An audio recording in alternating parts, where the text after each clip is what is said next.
Hola, people. All right, let's get all set up here.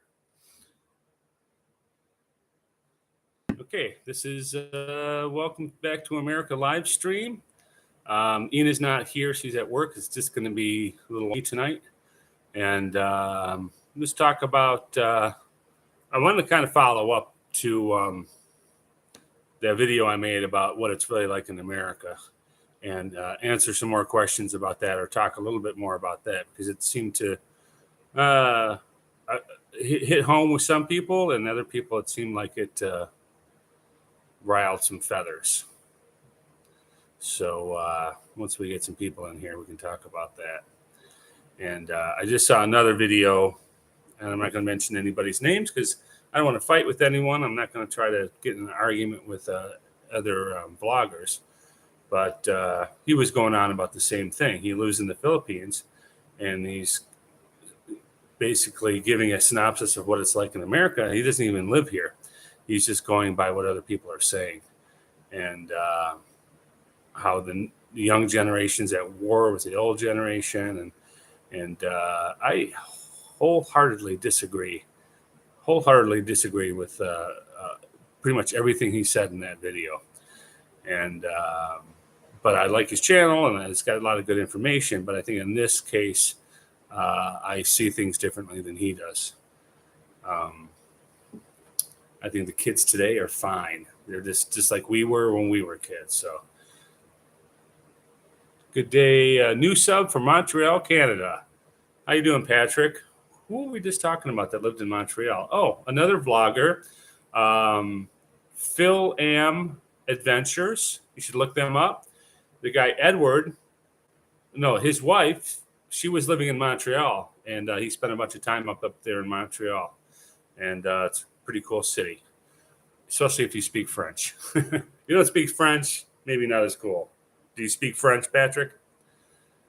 Because I asked him how it was there, and he says, yeah, if you speak French, it's pretty good.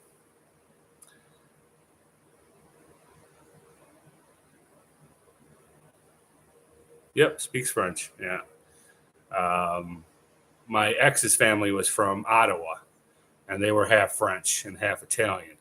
So they all spoke French. But they didn't have any accent here in America. They would just be speaking perfect English, and then they'd pick up the phone and go, oh, oui, and they just go right into French. So it was quite an experience. I've never been to Montreal, but I have been to Ottawa, and Ottawa is a pretty cool city. It's almost like being in Europe. It was pretty cool. And were you a new sub from some of my past videos? Okay, so Patrick's married to a Filipina, and he's personally liquidating, getting ready to make the big move to Cebu, and that's where you're going to be staying, huh? How long are you staying in the U.S.? Well, this is where we live. We live here in Michigan. We were planning on retiring in the Philippines, and we plan on returning to the Philippines quite often for visits and getting ready to retire there. But we'll spend the rest of the summer here in the States, and maybe fall or winter we'll talk about going back out there again. Ina, on the other hand, she said once every 3 years was good enough for her. She's kind of became westernized. She likes it here in America. She's not sure that she wants to move over there.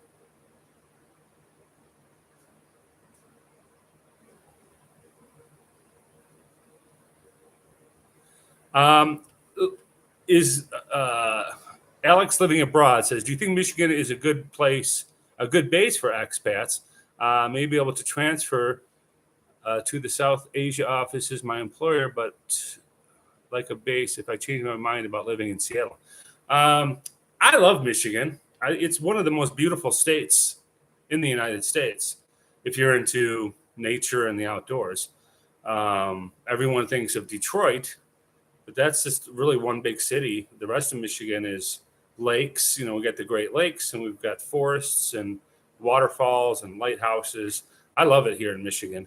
The winters can be a little brutal, The work is pretty good here, and the housing is pretty affordable. I think Seattle is pretty expensive, from what I understand.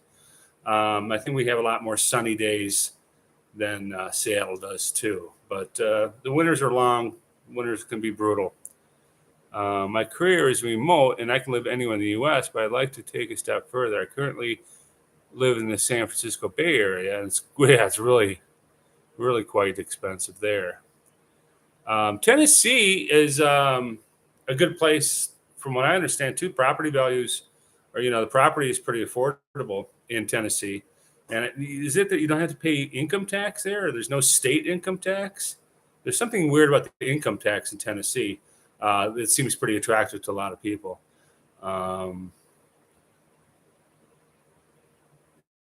Southeast Asia. I'm limited on characters. Okay.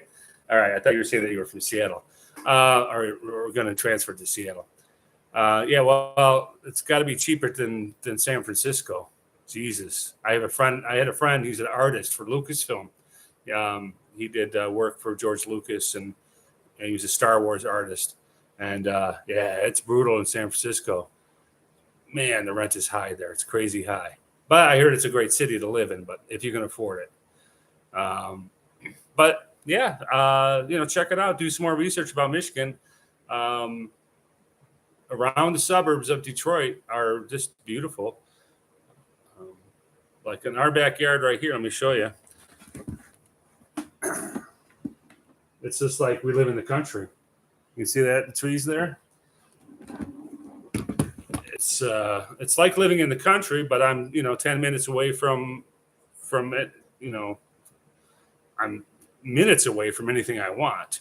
There's 7-Eleven on the corner. There's all the fast food, and shopping malls 15 minutes away. Detroit's about 45 minutes away. Ann Arbor's about 45 minutes away.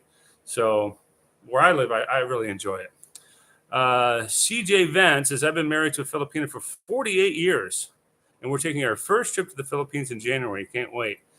Wow. So you married a Filipino and you haven't been to the Philippines in 48 years?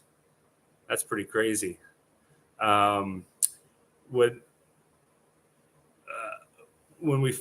Ina and I first got married, the agreement was that, we're going to wait till I retire, and then we'll move to the Philippines. But she's changing her mind, but I think I'm starting to change it back, or split time if we can.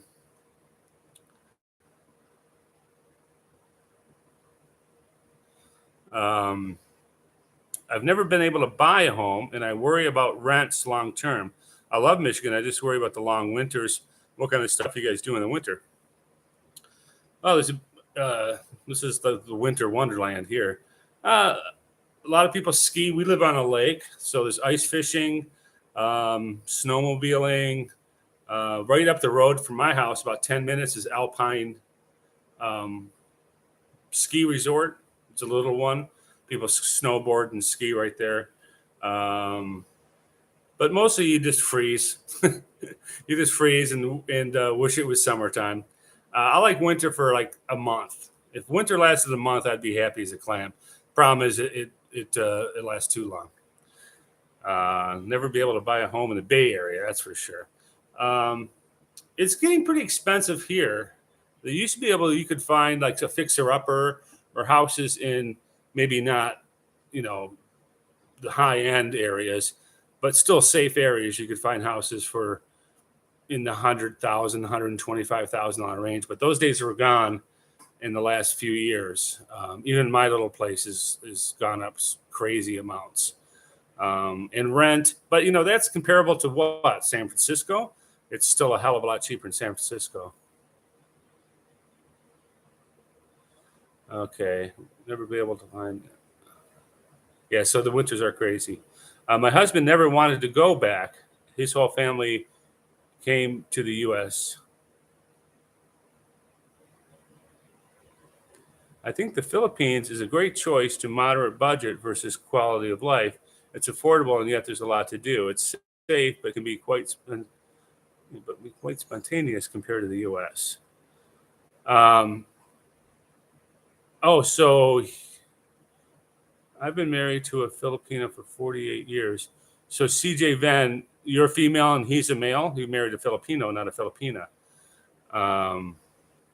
Who's that one couple? There's one couple. There's YouTubers, and it's the opposite because so often you see American or Western man with a Filipino wife. You don't see the other way around too much.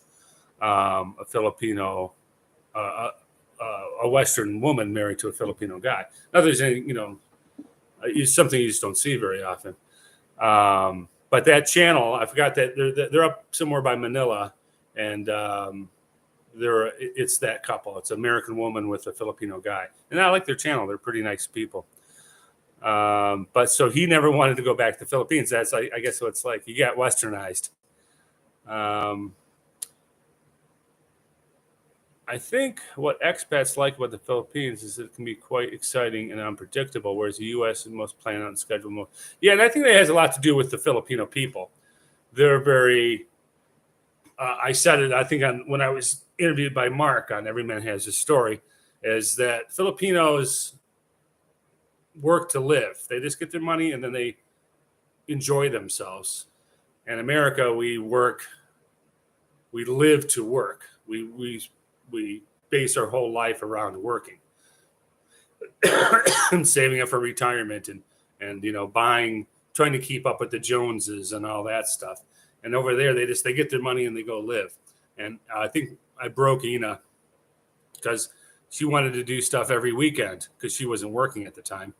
And so let's go do this, let's go do that. And she was getting really bored here in America because in the Philippines, that's what it's like. It's like once a week, you have a birthday party, you have some type of party because your family's so big, or you want to go just to the beach or go to the pool with the family. It's always family related. And here, I would tell her, I'm just tired. It's my weekend. I want to rest. We work, and it's expensive. We're, trying to save my money. And now she's working. She's. I think I broke her. Now she's like more like an American.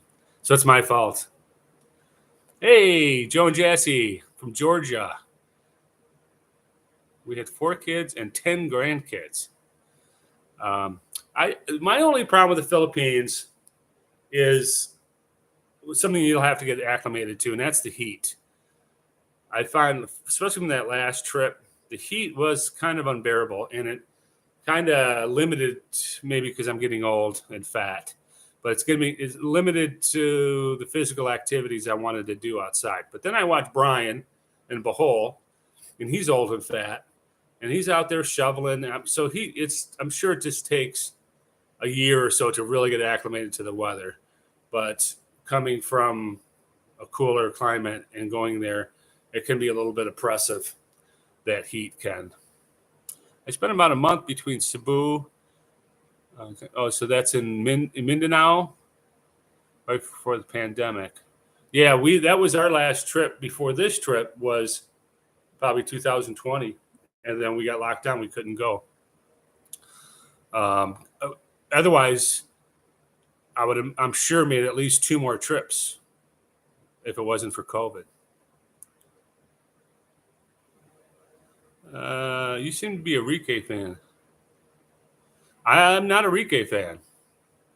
And I don't know anything about the victimized in his tenure in the Philippines. I don't know too much about Rike. I met Rike once, and I watched a few of his videos, but I was not... he wasn't one of my big vloggers, so I don't know much about Rike. I don't know about what kind of stuff that he did or whatever you're trying to say, but he was never Bud Brown. I kind of like Ned and Brian.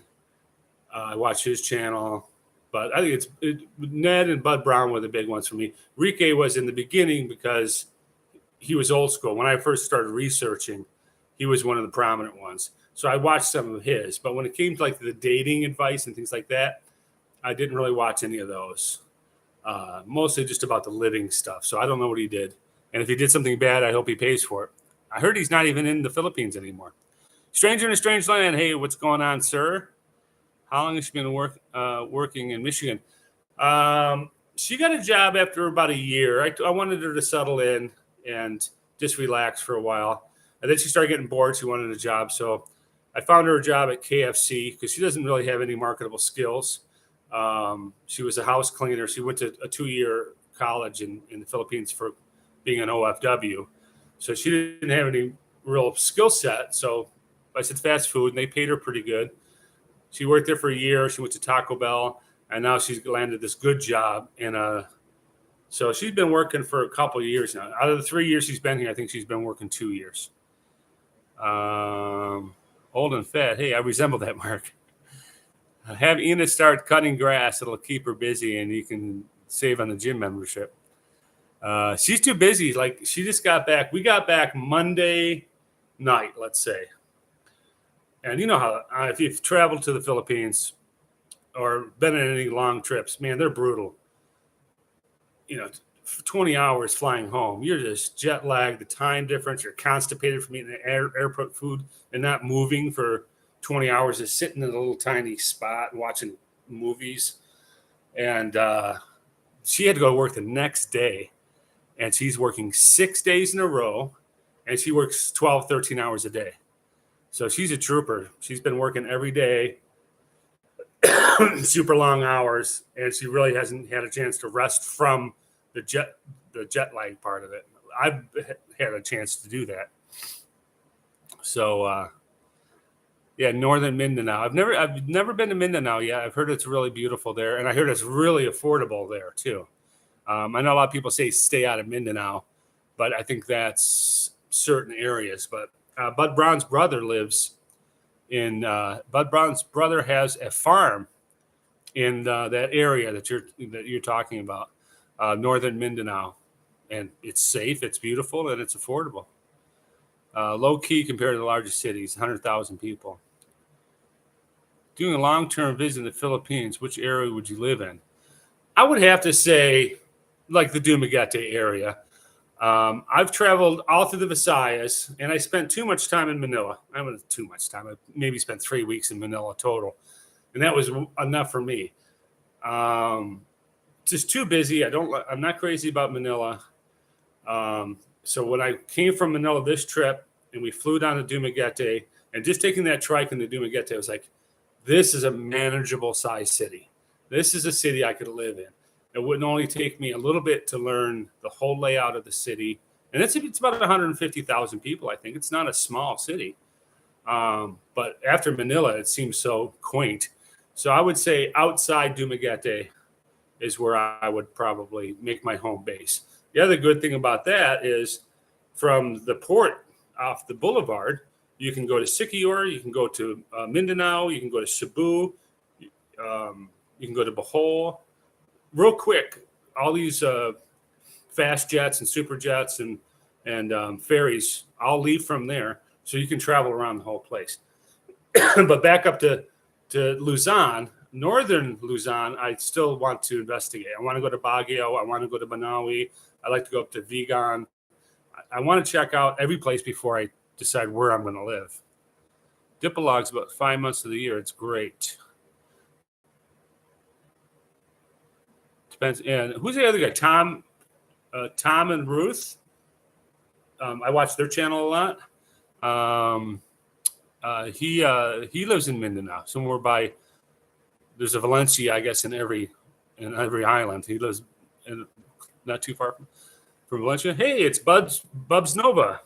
How was your Philippines? He'll be flying out in the 7th to Mindanao.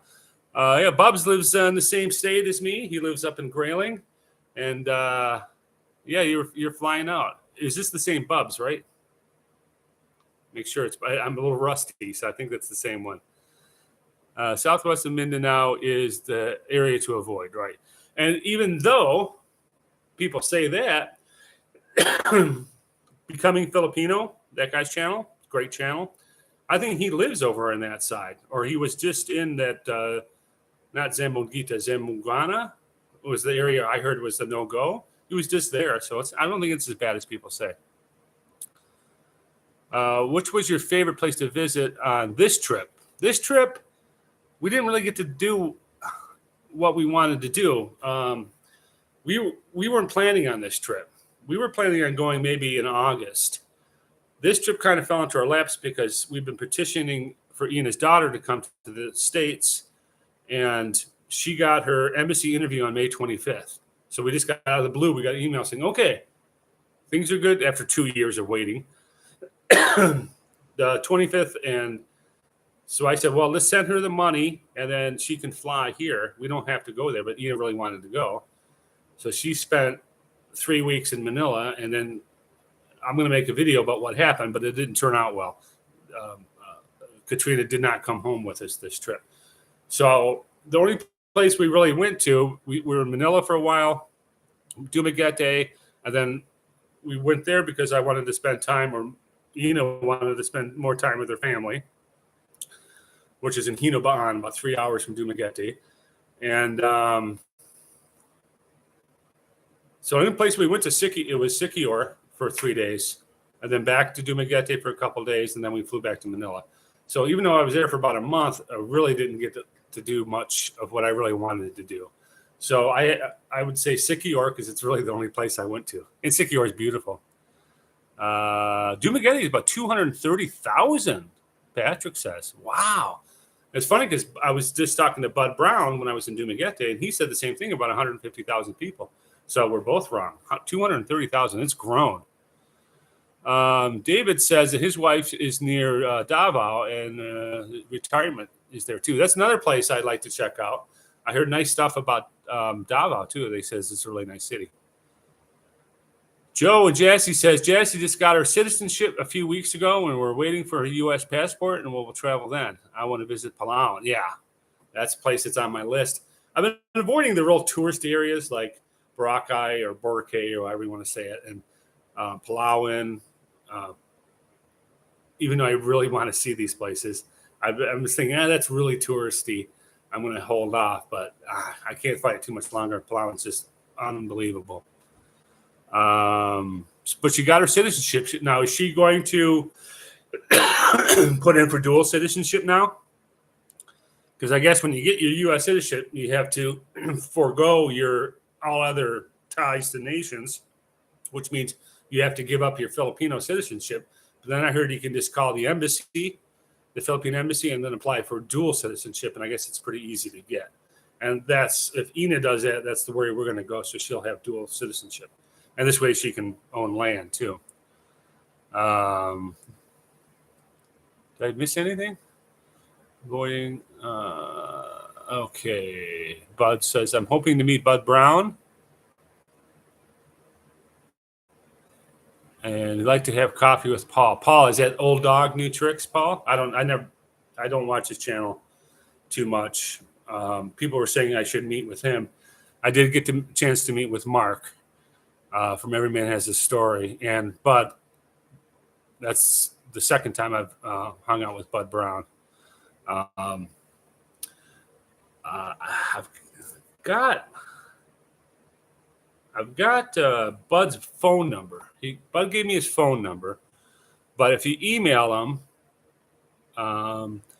he is kind of busy. But if you email him, and I'm sure he'll probably meet you for coffee. That's his thing. Coffee on the boulevard, either Max's or Gabby's, but those places were closed, so we ended up going to Casablanca for coffee. But meet Bud for coffee. He likes coffee. Then I think Paul lives in Valencia, so that's about 20 minutes out of Dumaguete. And of course, Mark, he lives in Bacong, in that big old beautiful house that he's renting. Where did I stay in Dumaguete? I think I've stayed at most all the hotels in Dumaguete, the Bethel, the Honeycomb, the other one down there, I forget the name of it, CNL Bayview, Golden Gate, the Nicanor, the Check-In. We've stayed, but I would suggest if you watch my, go to my channel and look a couple videos back, and we stayed at a condo. Yeah, but the condo, price-wise, was quite affordable, and it's watch the video. It's 2 bedrooms. Each one has an air conditioner. You got a whole kitchen, a bathroom with hot water and a shower and a living room. And I think it was, sorry, a little cough. I always get a little sick when I come back from the Philippines. It's probably the difference in temperatures and humidities or something. I always get a little bronchial thing when I come back. I think it was, we stayed there for 2 nights. I think it was $75 for 2 nights. So you're going to pay at least that $30 to $40 a night at a hotel in Dumaguete if you want to stay in Dumaguete. So this was cheaper, and I think it's a better deal. It's a bigger area, bigger room. There's a swimming pool down there you can use. And there's only one condo unit in all of Dumaguete, the Marine Special, but it's spelled like spatula, spatchel. And it's a good location because there's a bunch of restaurants right there. It's got a lot of nightlife right there. You will have to take a trike down to the boulevard unless you really want to walk. But check it out. I think it's a good place.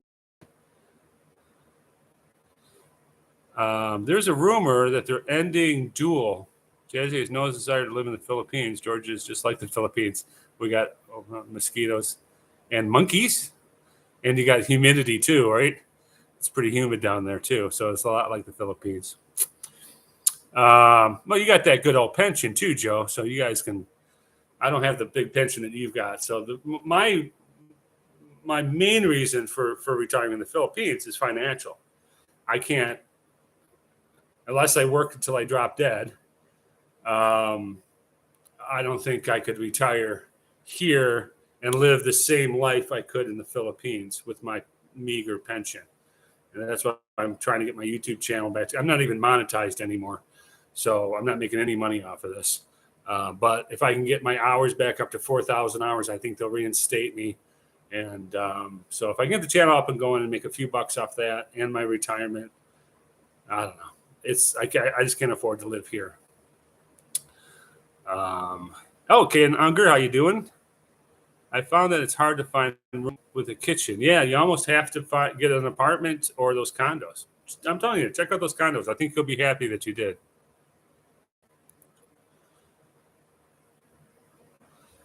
I hope. Well, he was saying there's a rumor that they're ending dual. So if that's the case, I sense an argument in my future then, because if that's the case, she wants to become American citizen, but I want her to keep her Filipino citizenship so she can own land. Isn't there exceptions for? Isn't there exceptions for land ownership for prior Philippine? I have to look at that. I think there is some type of exceptions about that. You can possibly own land if you used to be a Filipino citizen, even if you're not anymore. I'll have to check into that. If anybody knows, let me know. Hold on, I'm just going to get my drink.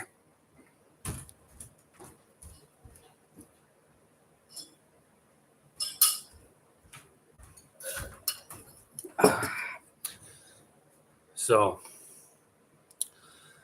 Lady Farmer thinks big. Hello, Lady Farmer. She's been a long time subscriber from back in the old days when we used to do stuff. Strange in a Strange Land says, I didn't make it to Dumaguete, but I'm sure there's plenty of Airbnb spots there too. Yeah, you know what? I never checked out. I never did the Airbnb thing. Like I said before, I travel by the seat of my pants.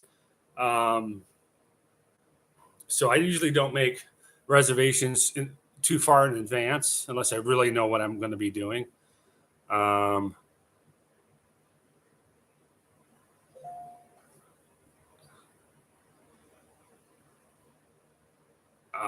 What was I going to say now? So I didn't make it in advance, but I know in the States here, every time I check out Airbnbs, like if I just want to go for a weekend somewhere here and there in the States, man, it seems like they want so much. At first they say, hey, it's only $40 a night, but then there's like $25 cleaning fee and this and that. Next thing you look at the total price, it's like, shit, I can get a hotel for that. Even though you might get a bigger spot. So I never bit the bullet and tried an Airbnb, but I know a lot of people do it. Oh, thanks. He says that he found a lot of great deals on there. It's much better there. Trust me, I'm sure. Who's the one guy, the Critter Hunter guy, who's on the big diet right now? He said when he got there, it was like COVID was going on, and he offered this lady a certain price Airbnb for the whole year. He goes, I'll live here for the whole year if you'll like cut it in half or something. And she said, yeah. And now that everything's back up and running and his year is done, she still honored that same price. So he's still living there. So there's probably some good deals. Play some Bob Seger on the guitar. I don't think I know any Bob Seger. I'd have to look up the sheet music. And to be honest, Joe, I feel bad. I haven't played my guitar in so long.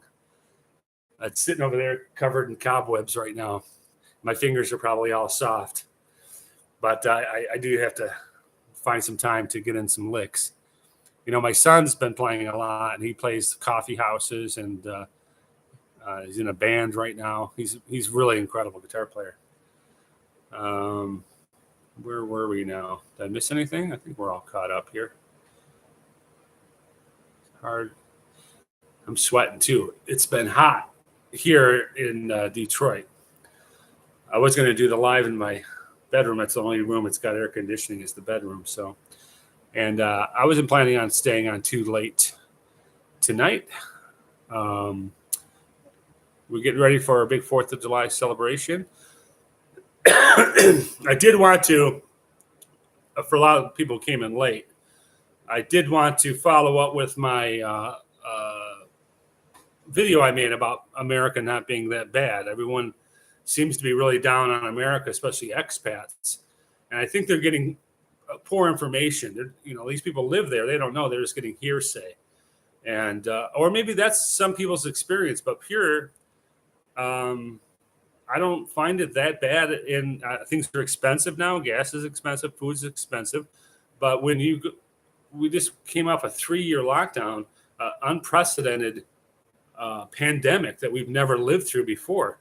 And some stuff was done right. Some stuff was done wrong. Not pointing any fingers at anyone. So now we're coming out of this, and things are going to it's going to take us a year or two, or maybe 2 or 3 years to really get back to normal. Our supply chains, I heard, are just starting to get fixed. So that means a lot more stuff back on the shelves. I heard gas is down. Somebody says gas was like under $5, $4.90 something cents here in Detroit. It was $5.30. So I heard gas is starting to come down. I think everything's going to equalize. I think we're going to be fine here in America. My life really hasn't changed at all.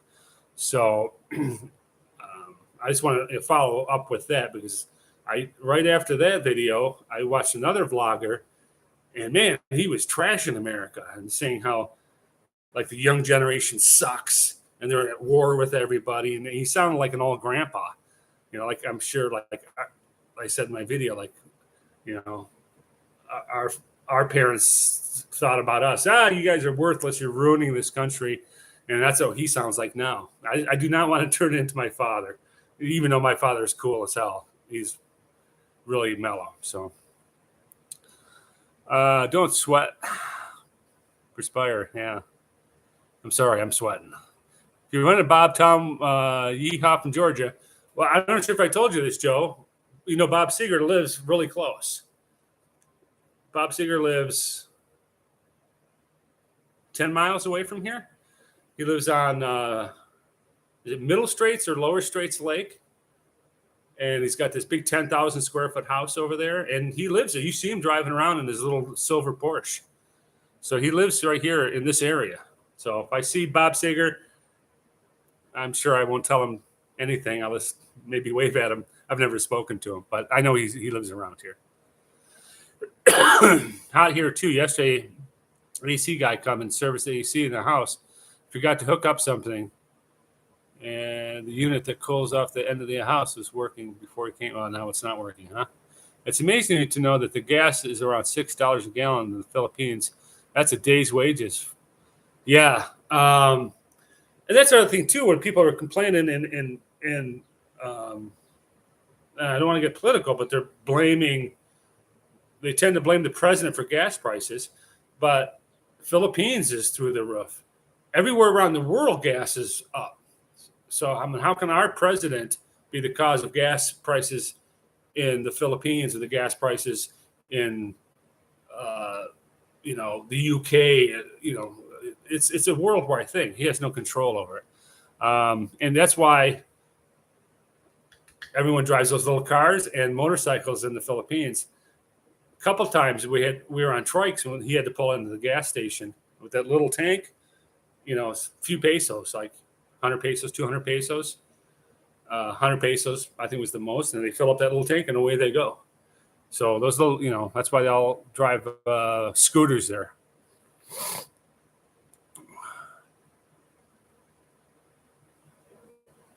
Paul S. says, would you consider renting your house while in the Philippines? I'm retiring in a few years, and I may rent my place 6 months of the year. I would love to rent the house because that would make up probably pretty much all the money I would need to live in the Philippines, because I think I could get $1,500, $1,600 a month. Of course, I know I can't keep all that. A couple $100 every month goes for taxes, and I'd probably have to pay some type of management company to do it for me.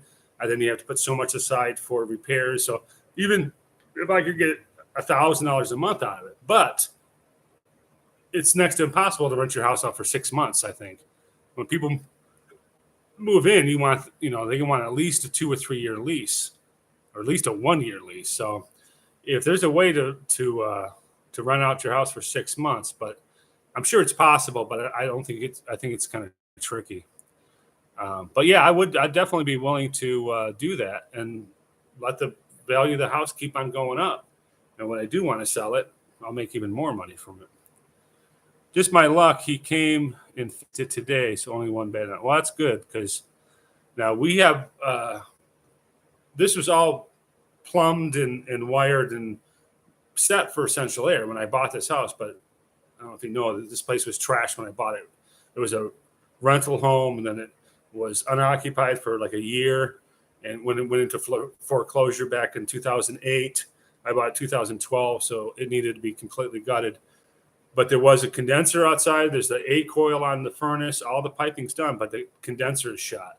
But it's an old-fashioned condenser. So to get the Freon that you need, I'd have to buy a whole new system. And eventually I will, especially if I'm going to rent it out. But to be honest, I only use the air conditioning maybe a week out of the year, and I just keep it in the bedroom. Things are good here in Missouri. I love the area I'm in, country suburbs of St. Louis. Yeah. Yes, same here. I like it. Putin is the case for the gas problems. Partially. Greed is the other part too. Because like I said, the price, a barrel of oil is the same price it was in 2011. 2011, it was $3 a gallon. Now it's $6, $5 or $6 a gallon. It's the oil companies gouging us. It's greed. Greed is what's ruining America. I don't care what anybody says. That's the problem. I lost over $4 million in crypto in the last few months. I was forced to sell one of my motels in London. Well, Ed's got some money. That's some rich people problems there. Yeah, crypto. I lost money in crypto. I could have made a killing. I bought not even that much, like $3,000 worth of Dogecoin when it was 0.00011. I don't know. I forget how many millions of shares I bought with that. And it went up, and I made like $2,500 or $3,000 or something. I said, oh, that was cool. I sold it, and rebought it, sold it, and then it went up to 60 cents. And I figured it out. I think it was $900 and something thousand I would have made if I would have. It was less than 0.1%, and it went up to 60 cents. But I had sold it, so I could have shot myself. Did you sell your crypto? Because unless it was a meme coin, you should never do. Yeah. Well, that's true. They say, you only lose money on stocks when you sell it. But I suck at it. I put like 36 grand into my stock market, and I bought the stupid ones, and now I'm down to $21,000. Funny thing is that I was up to 90,000 and I didn't sell like an idiot. I'm not good with money. And then it went back down to what I bought, and now it's down. But I'm not worried because I know it's going to come back up again. At least I'll break even point. I'll be happy to break even.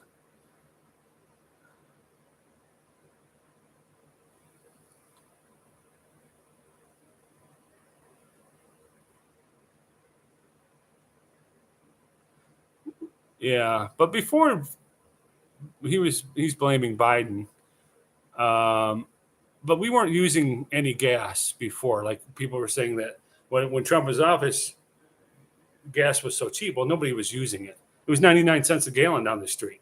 Nobody was using it. And then all of a sudden it opens up. Everybody wants fuel, and Van Turner. So if Joey Bribes, as you call him, is the cause for it, is he the cause for the gas to go up in the Philippines? Is he the cause of gas to go up everywhere around the world? No, not at all. So I'm going to have to disagree with you. Exactly. And Eric says, yeah, they're gouging, they're taking advantage of the Russian-Ukraine situation. It's just like Tyson Chicken is taking advantage of the whole supply chain and employment situation where it's labor costs have risen. So they raise all their prices up really high and blame it on that, and they're making record profits. So it seems like if we have to feel the pinch, they have to feel some of it at least. Big corporations never lose money because they just say, hey, I'm sorry, we got to raise their prices. But I can't, in my company, my painting company, I can't just go around every 2 months and say, I got to raise my prices again. I'd never get any work. So I feel the pinch, but my Sherwin-Williams paint company, they never feel the pinch because they just keep on raising the price. And I can't keep raising the price. I'll lose all my clients. So, like I said, it's greed. Greed is the problem, and that's what's going to eventually be the downfall of America unless we do something about that. Yes, we got to get money out of politics, get lobbyists out of politics, and get back to the way it used to be. All right.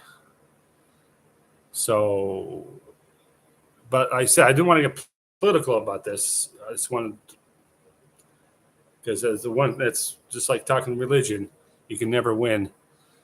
Everyone's got an opinion about that. So he probably left. He just wanted to put his 2 cents in. All right. Anybody else got any questions? Otherwise, I'm going to probably wrap it up. Corporate greed is by far the largest problem here. Yeah, it is by far.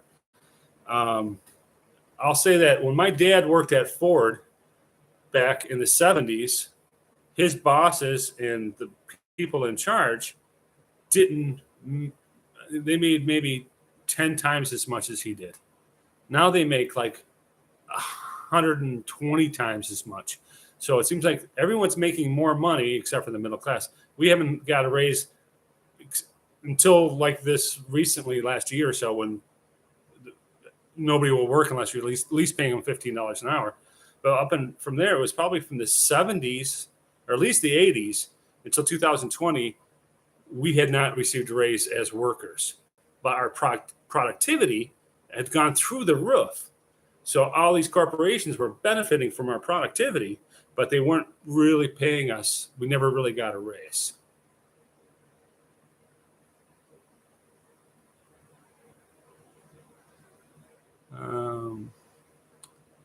Yeah, Russia sure isn't to blame for the world gas supply. Well, I think it has a lot more to do with it than Joe Biden. Joey stopped the pipeline. Okay, well, the pipeline would not have been it wouldn't even been completed until 2030. So how can that affect the gas prices? It wasn't even done, and not to mention that the Keystone Pipeline, it was a Canadian company, and they were going to keep all the profits, and we were only getting a little bit of oil out of that whole deal. So That's a non-factor. The leases and not the drilling permits. Well, you know why he did that is all these leases and drilling permits were out there. Nobody was using them. So he just didn't sign any new ones. It says use the ones that are out there. Nobody was, there were stacks of applications out there, but nobody was using them. So I have no idea where the Philippines gets their gas from. It's not from America.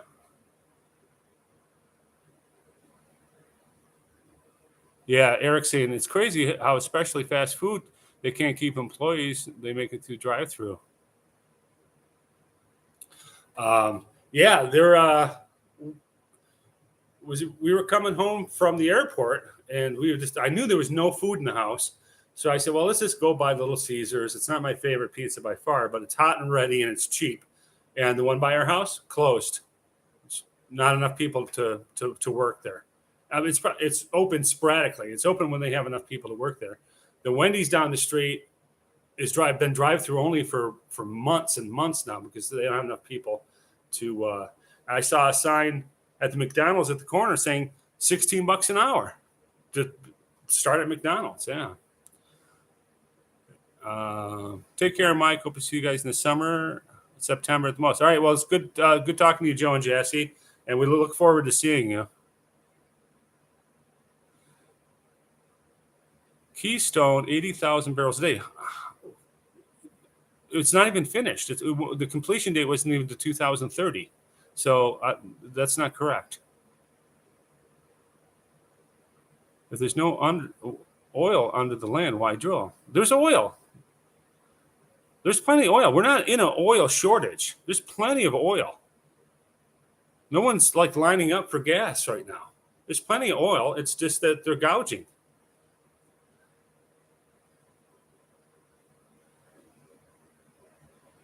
JG Big Key. Say hi, Mike. Folks, the pricing gouging keeps the stock market strong. Yeah, it's true. Yeah, Ken says there's 9,000 unused permits currently. So there's 9,000 unused permits. So he just didn't issue any new ones. There's plenty of permits. No one's stopping anyone from drilling for oil. The Keystone Pipeline was not even scheduled to be open until 2030. And Keystone, 800 barrels of what? Keystone is a Canadian company. They're shipping toxic tar sand that has oil in it. And that stuff's really acidic, and it's got a high leakage rate where it eats the seals on these pipes. So it's got a very high rate of failure in these pipes.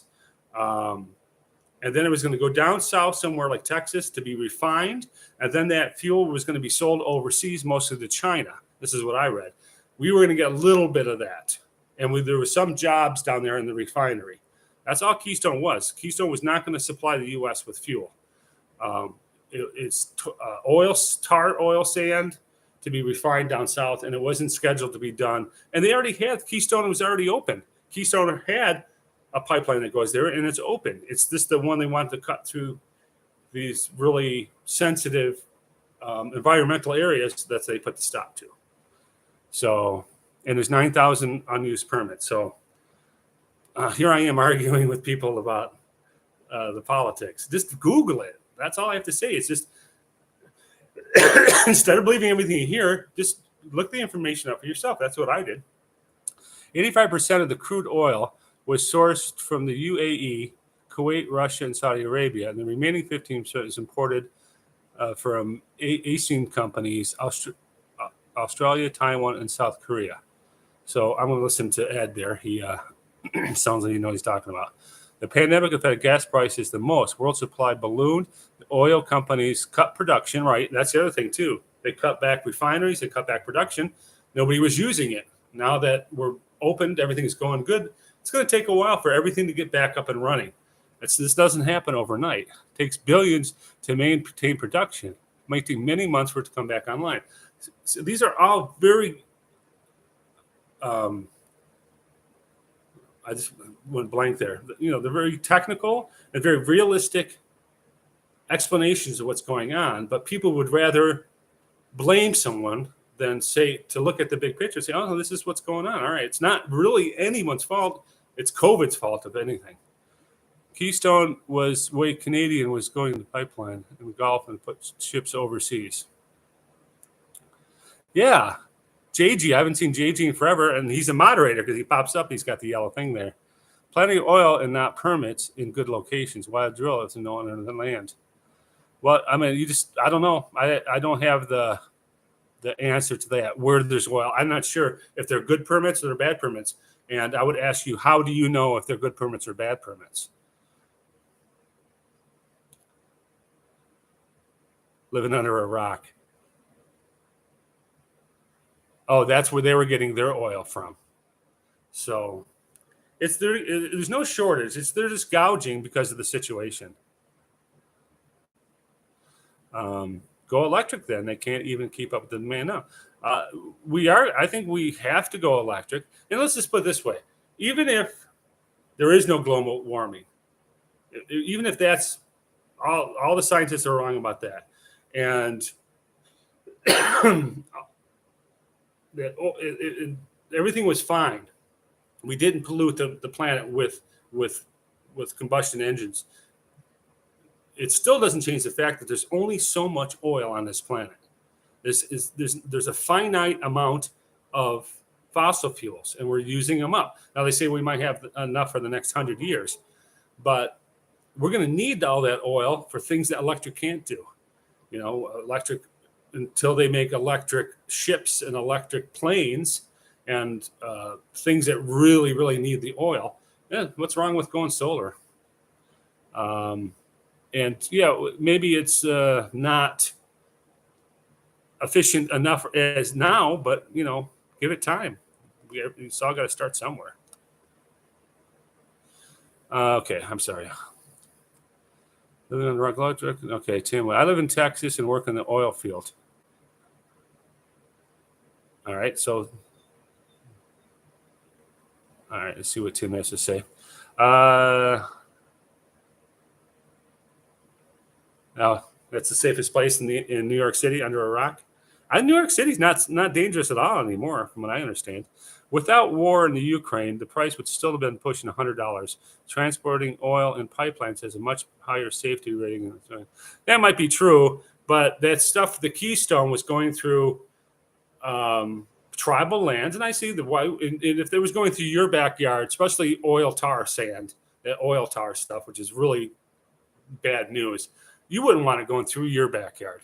So it might be safe in someone else's backyard, but nobody wants it in their backyard. So, and I have nothing against pipelines, nothing at all. I mean, if you look at the map of the United States, there is pipelines, oil pipelines everywhere. They crisscross like railroad tracks. Look at the map of all the pipelines in the United States. They're everywhere. He retired from the oil field.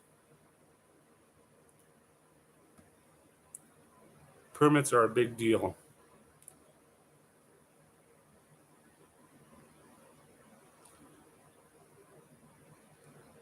Yeah, so I agree with JG. I think America needs to go away from fossil fuels in the long term and find alternative methods. And I think it's a good idea. I'm not saying we have to do it overnight. There's no way we're going to do it overnight. But these big companies, they see the writing on the wall. Ford's just launched the F-150 Lightning, first electric full-size pickup truck. They can't keep them in stock. And even that little Maverick that they make, which is a hybrid, they said you can't even order one until 2023 now because they can't keep making them quick enough. So, but yeah, I'm not arguing. People just tend to make this about politics. I'm just trying to make this about common sense. And oil's not bad, but there's only so much of it. It's not going to be here forever. And they say, well, there's enough for 100 years. Well, it's going to take us 100 years to perfect alternative sources of fuel. And solar is a big part of our future. I'm sure of it. I think America needs to. Okay. We need all of the above. finite amount of materials to produce batteries for solar. That's true too. But if you look what's going on in the research with these new solid state or solar, the new glass batteries and these new the other products they're using to make solar. So that's what's happening now. There's a big revolution going on. Now that there's skin in the game, there's money into it, people are going to really advance that technology a lot, you know. Right. But I agree with the lithium right now that's not sustainable. We can't have all these electric cars all running on lithium. Lithium's too rare, and we burn too much carbon getting it out of the ground. But if you know who Dr. and this is his real name, Good Enough, Dr. Goodenough. He's like 90 something years old. He invented RAM that's in my computer. He also invented the lithium ion battery. And now he's come up with this thing called the new solid state or glass bead batteries, which use no lithium at all. They're safer and they cost pennies to make. And I think that's going to be the next revolution. So just Google Dr. Goodenough and see what's coming down the pipeline. Glad to see you and enjoy yourselves in the Philippines. It was good viewing. Thanks. I got a couple more videos, but they're like bottom. Like today I put one up about fish nibbling our toes. And I think I have one left of a seashell museum. So I've got I'm scraping together the rest of like leftovers on a plate. I've got all these little leftover clips that I don't know what to do with. I'm going to cobble them together and make a couple more videos. So we'll need solar on an individual basis, I think, because the grid can't handle the increase in electricity. Interesting time, and it hasn't been good for my pocketbook. No. DB Coop says it was good to see Elsa's house. Also, I'm thinking, who's that? But they have so many names. Sheila's house and Enos Homestead. Good to see it. We put that roof on there. Val says, I'm not anti-solar. I'm just jumping his full face is crazy. It's not enough electricity now. No, I don't think. And we have to, I think, move quicker on it. We're not jumping. Like I drive a big gas guzzling F-150 that probably gets 18 miles to the gallon. So I'm just as much to blame as everybody else. But I realize now, I see the future, and with the new technologies and stuff coming through, and big companies like Ford and GM, they all see the writing on the wall too. They're coming out with all these electric vehicles. They see what's going on. I think it's unavoidable. You can't stop change. You can't stop the future from coming. And I think the technology is we're going to come through. I have a feeling I'm going to have a lot of really big breakthroughs when it comes to technology soon with the storage of energy and the making of, so the solar panels and the batteries. I think that's going to be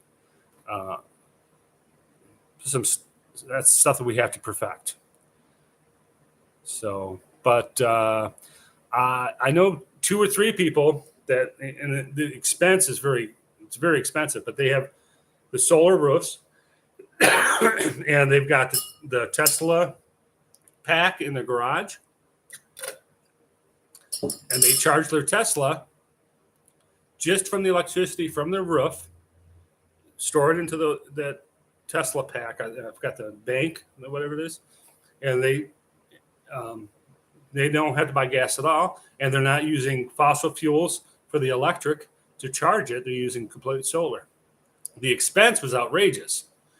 They'll never get their money back, but they're at least, they're not having to pay for gas. So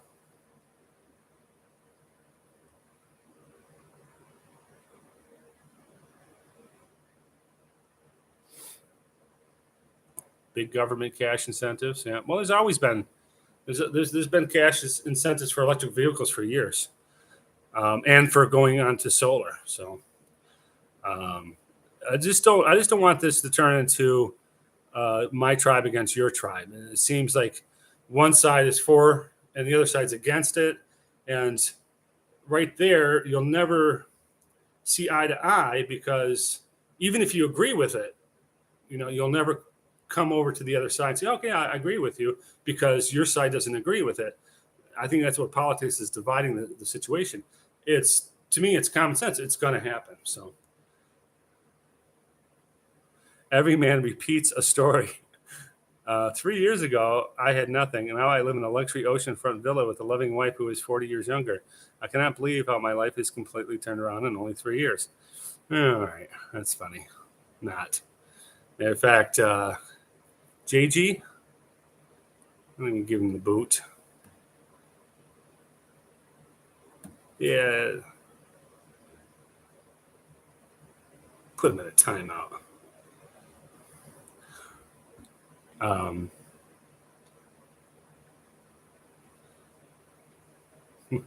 I put him in a timeout, so I think he snuck that one by me. We need all the above: energy plus natural oil, natural gas, solar, wind, nuclear. We don't need to kill the oil. No, I agree 100%. Like I was saying, is I think we need to save the oil industry for the things that really need it, the things that we can't cover with. And hydrogen too. Hydrogen is another great one. The only byproduct of hydrogen is water. We need all of the, so natural gas, much cleaner, solar, nuclear, wind power, all that, and save the gas. And not only that, petroleum is made to use every milk jug that you buy. All these plastics are made out of oil. Ink for your pen is made out of oil, and the case that your pen is made out of oil.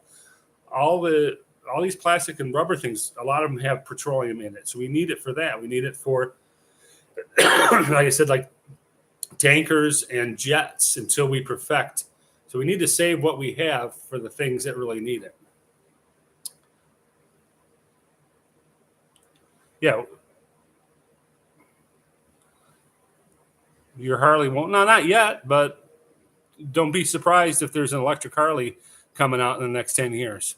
And would you buy an electric Harley if it comes out in the next 10 years? Or another thing, people are like that. It's just like, if it's not here now, then it sucks. It's crap. I can't do this. Well, give it some time. We're just really starting this thing rolling right now. It's always been in the background, but now it's becoming pushed to the foreground. So now the technology, necessity is the mother of invention. So let things go. There's new breakthroughs made every day. So yeah, and my truck won't run on wind or solar right now either because it's a gas one. But will my next truck be an electric? I don't know. Maybe a hybrid. Might go a hybrid. That saves a lot. So. I don't have all the answers.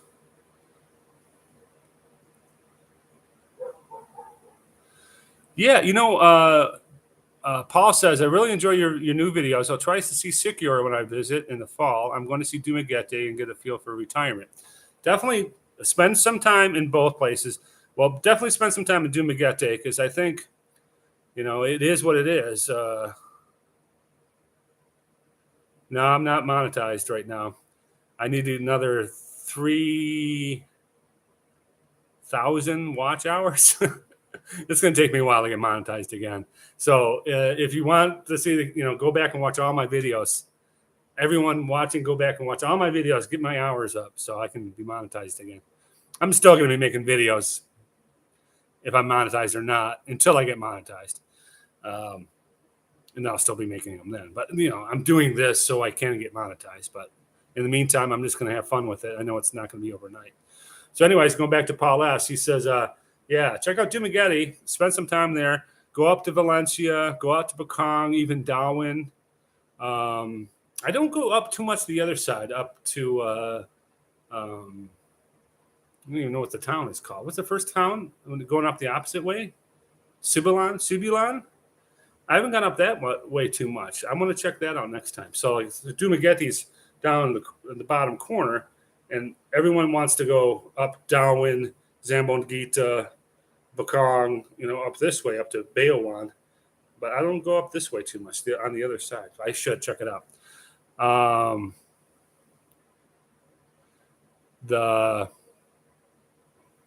And Sycamore is just chill. Sycamore is totally chill. It's a totally different energy in Sycamore. I didn't spend any time like downtown San Juan, just where the ferries came in, or Sycamore. But it's just totally chill. Sycamore is made for backpackers, vacations, great beaches. No big, huge, 6-story hotels, things like that. It's really chill. Rent a scooter. It's great, especially if you just want to get back to nature. Definitely. I don't know if I could live in Sycamore. It might be a little too chill for me. But being in Dumaguete, you can take, what was it, $8? Something crazy like that to take the ferry across there. So cheap. So cheap.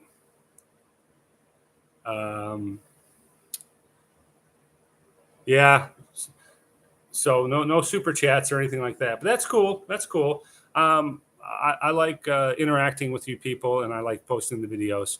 But the end game is to get monetized so I can, maybe make a few bucks for when I retire. So, Mike, I was watching the old debates between Carter and Mondale, and it's sad to see the same problems 40 years later and still bickering about the same topics. Yeah.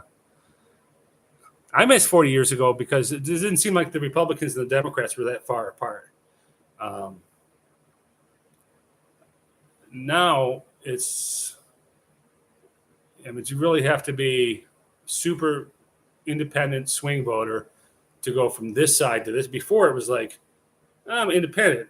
This guy's got more good points than this guy, so I'm going to vote this way. But now it's like this. I can't see anybody right in the middle of what they're going to do. It's like I have to go way over here. I have to go way over there. So divide and conquer. Nothing to see here. Exactly, Van. That's what they're doing. It's divide and conquer. Look what this guy's doing to you over here while we go do something 10 times worse behind your back. And I said greed. That's I said at the beginning. Greed is going to be the downfall of the United States. Capitalism works great on paper, but without regulations, capitalism's going to turn into a runaway freight train. And I think that's what's happened now with lowering all these restrictions and oversight, and then corporations are basically writing the laws and giving them to the politicians and say, this is what we want. If you want that big check next November, you better do this for us now. So democracies or capitalism is a runaway train right now. And it's not a fair and balanced playing field. Like if you're a little guy, you can't compete with Walmart. So how is it a fair and balanced playing field? When a company says, oh, here comes an up-and-coming little company, let's crush them with our power and our influence and our wealth. Let's crush this little company so they don't become any type of competition for us. There's got to be regulations against that. There's got to be laws against that kind of stuff. So unregulated capitalism is not good for our country.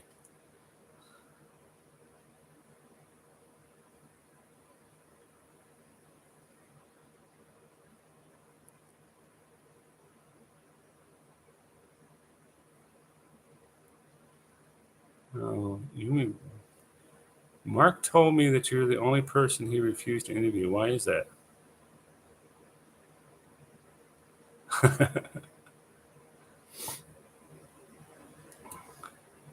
JG, is that true? Did Mark want to interview you? And then you said, no, I don't want to do it.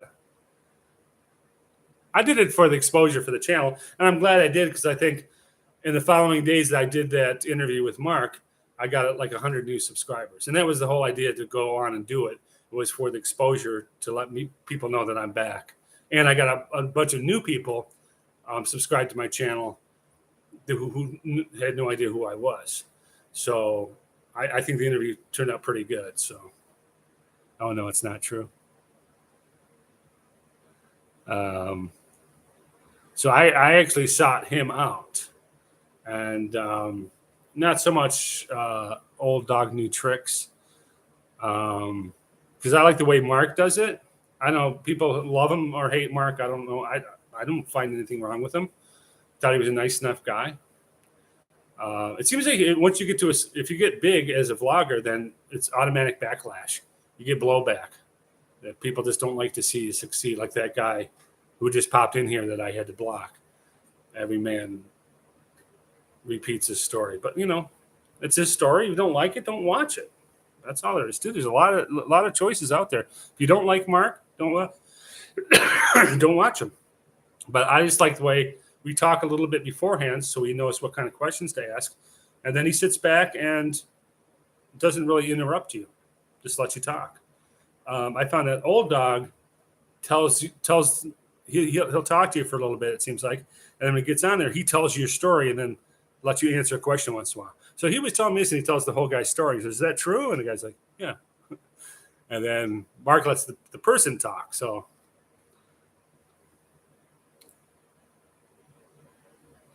okay, yeah. So if you watched my interview with Bud Brown, or my conversation with Bud Brown, it's sad. He says he's open to the idea of it, which I think means that he is going to do it. He's going to move back to the States to be with his kids, because he says he's getting old and they miss him. And, if he was my dad, I'd want him close by because he's a great guy. And but he said, Mexico's right there. So we can go live in Mexico, and then I'd only be a couple hours away from my kids. So he's thinking about that, is to move down to Mexico. But it would be sad. It's good. It'll be a great loss for the Philippines to lose Bud Brown. He's such a nice guy. JJ hasn't been to the Philippines since 2019. Well, get your butt over there. Hey, Mark, I'm glad to catch your live stream for the first time from Melbourne, Australia. My favorite tennis player is it's from Michigan, Aaron Quickstein. Hey, Barry, my name is Mike, not Mark. But that's okay. You got me anything you want. Just watch my channel. Did you find me from Mark's channel? And maybe that's why you thought that? So 1990s, he's from Michigan. His name was Aaron Quickstein. I don't follow tennis. I couldn't have told you that he was from Michigan. The only thing that I'm proud about Michigan is our musicians. We got a lot of really great musicians that came out of Michigan. Something about this town breeds creativity. Maybe because when the auto industry went into the crapper, people needed to express themselves. So we had all these great, we call them garage bands. And that's where the White Stripes came from. That's where Iggy Pop came from. That's where the MC5, Eminem, Kid Rock, which I don't care much for, Bob Seger, Ted Nugent, all this great music came out of the Detroit area. So it's kind of cool. There's a sense of pride about that if you're from the area, to say, yeah, you got a lot of great music comes out of Detroit. My mom is a member of the Founders Club. I'm not sure what that is. It only costs her $300. What does the Founders Club do?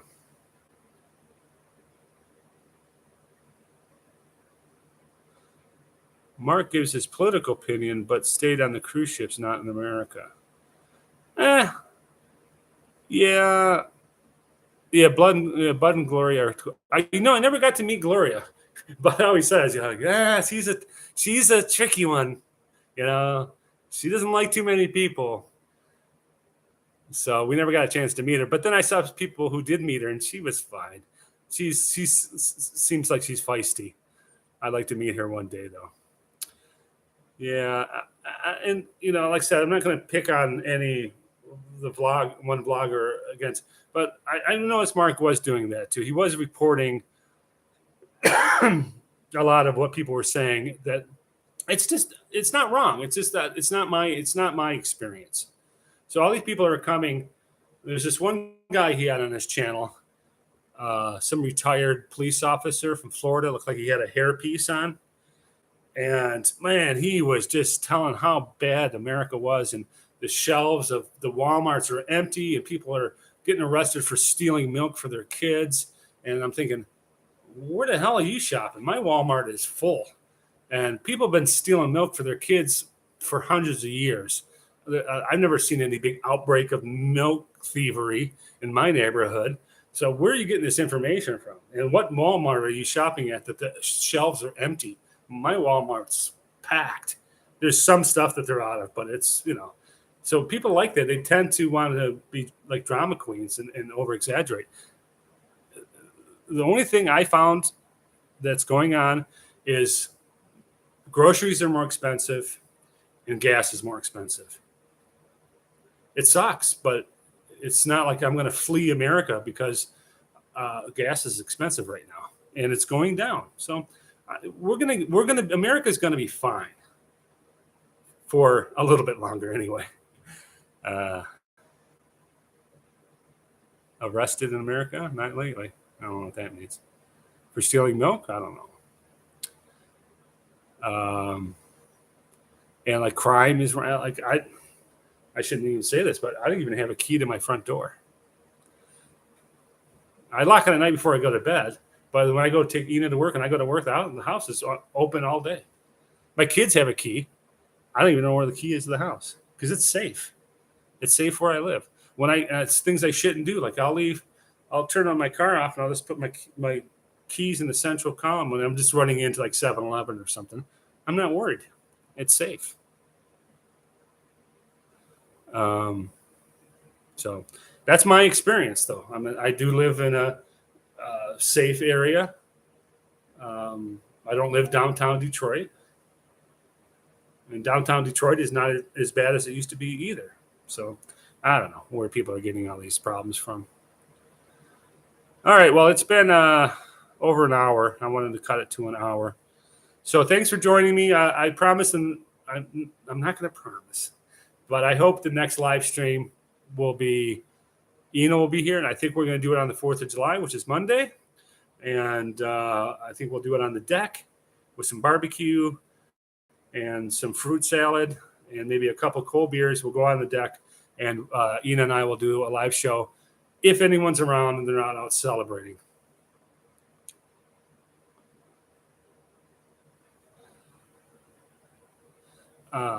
So Van, you live in the Philippines, Van Turner. I never lock my house.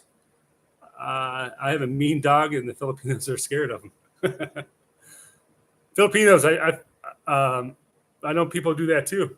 They park their scooter and they leave the keys right in the scooter, and they go inside. They do stuff, and their helmets. Philippines is safe too. He's USDA beef. Okay. All right. So thanks for joining us all tonight. I'm glad that. Oh, you live in Tagaytay. Van does. He listens to. I like Tagaytay. You know why I like Tagaytay? It's about 10, 15 degrees cooler up there. I could actually handle walking around Tagaytay. We liked it there a lot. We were there we climbed the volcano about 3 or 4 months before it erupted. I say 2 months, 4 months. I don't even remember. I know it was less than a year, but it was pretty soon after.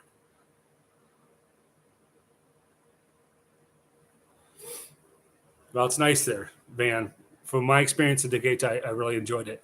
And I'm not crazy about Luzon, or at least Manila. But we did enjoy Tagaytay. And I can't say I enjoyed Batangas, but we went there to go to Puerto Galera and Mindoro, which I really, really, really, really enjoyed. Really enjoyed. That's a place I'm going to go back to. All right, have a good night, all. Stay cool. Stay classy. No landslides like Baguio. Oh, so there's landslides in Baguio. So I wanted to go up there and check that out, too, because I heard the cooler temperatures. And I like strawberries. I know they grow the strawberries up in Baguio. So, all right, well, we'll catch up on the next live stream, Van. Not even the air conditioning. No aircon there. That saves a lot of money. It's not cheap there. I know I saw some of the condos there. I keep on trying to go, but we'll talk more next time, Van. Thanks for the debate. Not an argument. It was a debate. So anyway, love you guys. Stay cool and stay classy. And end.